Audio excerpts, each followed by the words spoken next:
स्वागत है आप सभी का हमारे YouTube चैनल मैनेजर मनी में, जहां हम बैंकिंग, फाइनेंस और इन्वेस्टमेंट के बारे में बात करते हैं।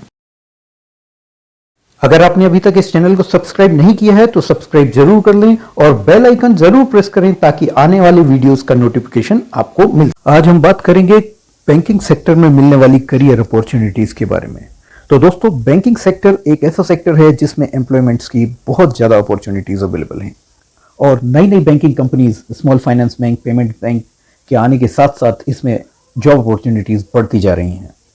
आज इंडिया की लगभग 90% पॉपुलेशन किसी न किसी तरह से बैंक से कनेक्टेड है या बैंक अकाउंट रखती है, तो दूसरी तरफ 95% से ऊपर का ज्योग्राफिकल एरिया ऐसा है जिसमें बैंक की ब्रांचेस अवेलेबल हैं। आरबीआई के प्रेजेंट डेटा के हिसाब से लगभग 9 लाख से ऊपर लोग प्राइवेट सेक्टर बैंक्स में, लगभग 14 लाख लोग पब्लिक सेक्टर बैंक में एम्प्लॉयड हैं। इस तरह से टोटल लगभग 23 लाख लोग बैंकिंग जॉब्स में लगे हुए हैं।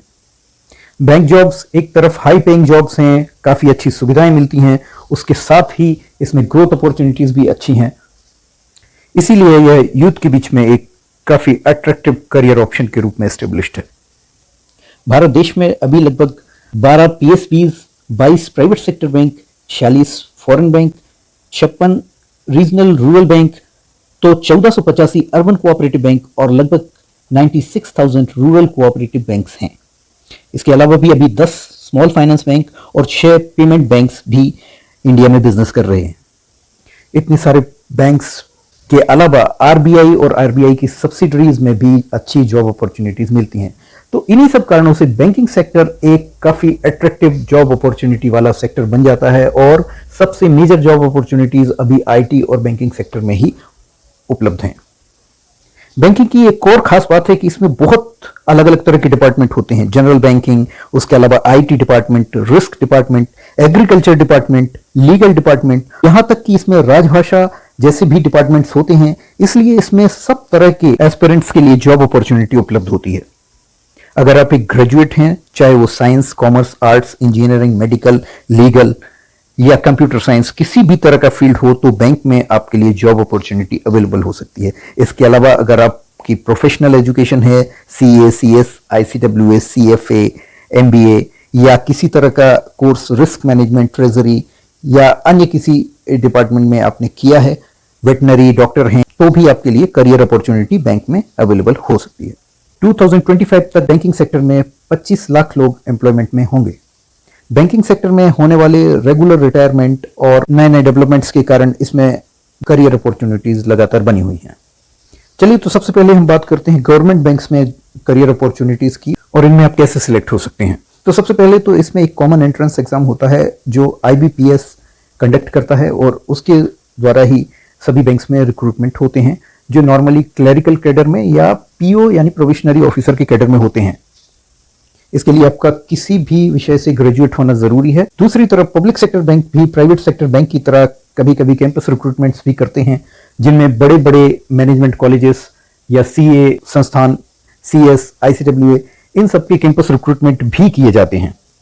बड़े बड़े मैनेजमेंट इंस्टीट्यूट से लिए जाने वाले कैंपस रिक्रूटमेंट में आने वाले एम्प्लॉइज को डायरेक्ट मैनेजमेंट ट्रेनिंग लिया जाता है और इनका कंफर्मेशन भी कभी कभी स्केल 2 और स्केल 3 में डायरेक्ट होता है। इसके अलावा एग्रीकल्चर कॉलेज से ग्रेजुएट्स, वेटनरी मेडिकल फील्ड से लोगों को भी डायरेक्ट बैंक रिक्रूट करता है या कभी कभी कॉन्ट्रेक्चुअल अपॉइंटमेंट्स भी किए जाते हैं। अगर आपका प्राइवेट सेक्टर बैंकिंग में या नॉन बैंकिंग फाइनेंस कंपनीज में काम करने का अनुभव है, तो उसके आधार पर भी कभी कभी गवर्नमेंट बैंक्स रिक्रूटमेंट करते हैं। इसे लेटरल एंट्री कहा जाता है। गवर्नमेंट बैंक्स का रिक्रूटमेंट सेंट्रलाइज लेवल पर होता है, जिसके लिए एक विज्ञप्ति या एडवर्टीजमेंट जारी की जाती है और फिर रिटर्न एग्जाम और इंटरव्यू के माध्यम से लोगों का सिलेक्शन होता है।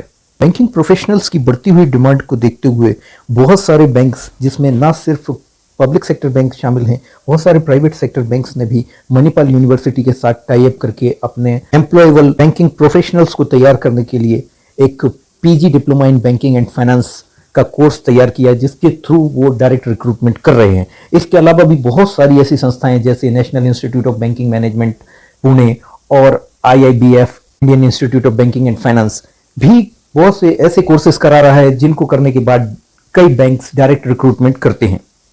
इन कोर्सेज में एनरोल करना पीओ एग्जामिनेशन क्लियर करने के मुकाबले कंपैरेटिवली आसान होता है और ये प्रोग्राम आपको बैंक की स्पेसिफिक रिक्वायरमेंट के हिसाब से ट्रेन करते हैं, जिससे आपकी एम्प्लॉयमेंट अपॉर्चुनिटी तो एसर्टेन होती ही है, साथ ही बैंकिंग करियर में भी ये आपको एक एडेड एडवांटेज देते हैं।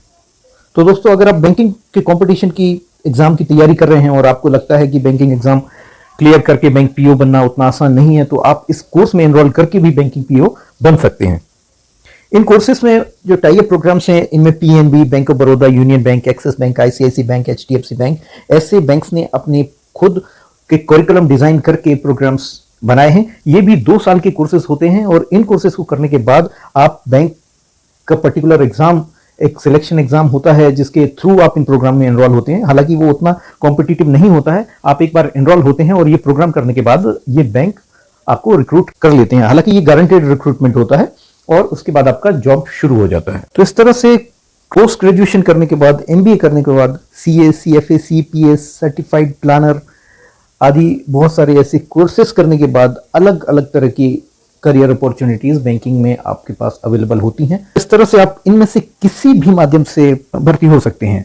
अब अगर हम प्राइवेट सेक्टर बैंक में रिक्रूटमेंट की बात करते हैं, तो प्राइवेट सेक्टर बैंक्स में सबसे ज्यादा रिक्रूटमेंट मैनेजमेंट कॉलेजेस से और अधिकांश रिक्रूटमेंट कैंपस के माध्यम से होता है। कई बार कैंपस के रिक्रूटमेंट के अलावा भी एप्लीकेशंस इनवाइट की जाती हैं और बहुत सारे दूसरे पोर्टल्स जैसे naukri.com, टाइम्स जॉब या जॉब कंसल्टेंट्स के थ्रू भी रिक्रूटमेंट होते हैं।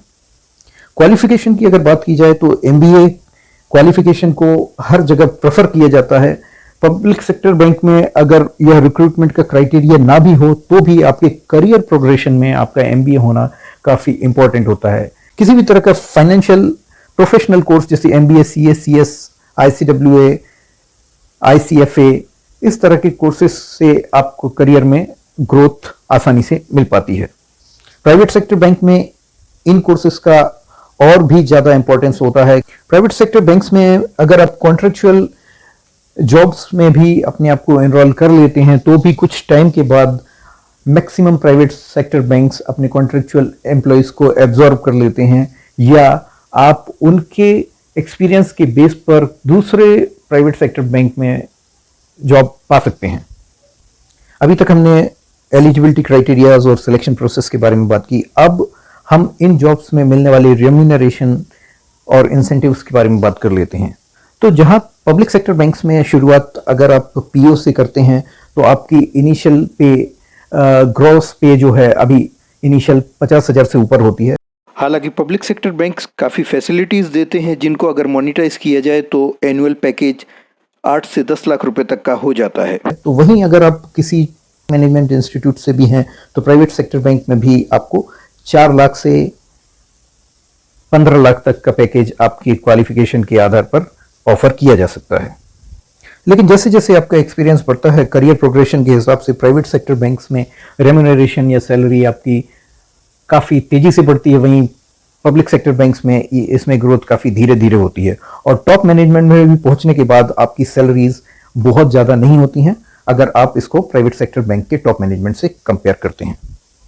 बैंकिंग सेक्टर में normal banks, public sector bank, private sector bank, rural banks, इन सब के अलावा आरबीआई और उसकी सब्सिडरीज में भी रिक्रूटमेंट्स आते हैं। आरबीआई में ग्रेड बी की डायरेक्ट भर्ती भी आती है जो कि बैंकिंग सेक्टर का सबसे शानदार करियर अपॉर्चुनिटी होती है। इसके अलावा नाबार्ड, एनएचबी, सिडबी, इन सब में भी कई बार रिक्रूटमेंट्स होते हैं। तो अगर इनमें भी आपको अपॉर्चुनिटी मिलती है तो आप बैंकिंग सेक्टर के स्पेसिफिक सेगमेंट में काम करने का आपको मौका मिलता है और इन सब की सर्विस अपॉर्चुनिटीज और करियर नॉर्मल बैंकिंग से काफ़ी बेहतर होता है। बैंकिंग में बहुत ज़्यादा अपॉर्चुनिटीज़ होने के कारण अगर आप एक बार बैंकिंग सेक्टर में रिक्रूट हो जाते हैं, 2-3 साल के एक्सपीरियंस के बाद आपको बहुत सारी अपॉर्चुनिटीज़ मिलती रहती हैं। साथ ही non banking finance companies, micro finance companies वगैरह बड़ी आसानी से और अच्छे पैकेजेस पर रिक्रूट करती हैं। इसका मतलब यही है कि अगर एक बार आपका बैंकिंग करियर स्टार्ट हो जाता है तो आपके पास अपॉर्चुनिटीज़ की कभी कमी नहीं होती है। तो अगर आप बैंकिंग करियर के बारे में सीरियसली विचार कर रहे हैं तो ये सब कोर्सेज करके, या अगर आपको कंपटीशन एग्जाम देना ही है तो आरबीआई का ग्रेड बी रिक्रूटमेंट जैसे एग्जाम देकर आप प्रेस्टिजियस बैंकिंग जॉब्स पा सकते हैं। बैंकिंग में रिक्रूटमेंट और करियर प्रोस्पेक्ट्स को जानने के बाद हमें यह भी जान लेना चाहिए कि अब बैंकिंग का जॉब कंपैरेटिवली काफ़ी स्ट्रेसफुल होता है और काफ़ी मेहनत मांगता है। दूसरे सरकारी जॉब्स के मुकाबले इसमें वर्किंग आवर्स भी ज़्यादा होते हैं और साथ साथ में लगातार होने वाले बैंकों के प्राइवेटाइजेशन के कारण आप अगर गवर्नमेंट बैंक में रिक्रूट हो भी जाते हैं तो आपको कभी भी आपके बैंक के प्राइवेट होने का खतरा बना रहेगा। इसीलिए आप ऐसे बैंक को चुनिए जिसके प्राइवेटाइज होने के सबसे कम चांसेस हों, अगर आपका गवर्नमेंट जॉब्स के लिए कोई स्पेशल प्रेफरेंस है। दूसरा, आपको करियर प्रोग्रेशन अपॉर्चुनिटी भी उसी ऑर्गेनाइजेशन या उसी बैंक में मिलेगी जो बैंक ग्रोथ कर रहा हो या जहां पर एम्प्लॉय रिटायर भी हो रहे हैं। अगर आप कोई ऐसा बैंक चूज करते हैं जिसमें एक ही एज ग्रुप के एम्प्लॉय हैं और उस बैंक का कोई ऑर्गेनाइजेशनल ग्रोथ भी नहीं है, उसकी ब्रांचेस भी नहीं खुल रही हैं, तो ऐसे बैंक में कभी भी आपको करियर ग्रोथ अपॉर्चुनिटी नहीं मिलेगी। उम्मीद है इस वीडियो को देखने के बाद आपको बैंकिंग सेक्टर में जॉब अपॉर्चुनिटीज़ के बारे में पूरी जानकारी मिल गई होगी। ऐसे ही दूसरे वीडियोस देखने के लिए इस चैनल को सब्सक्राइब ज़रूर करें।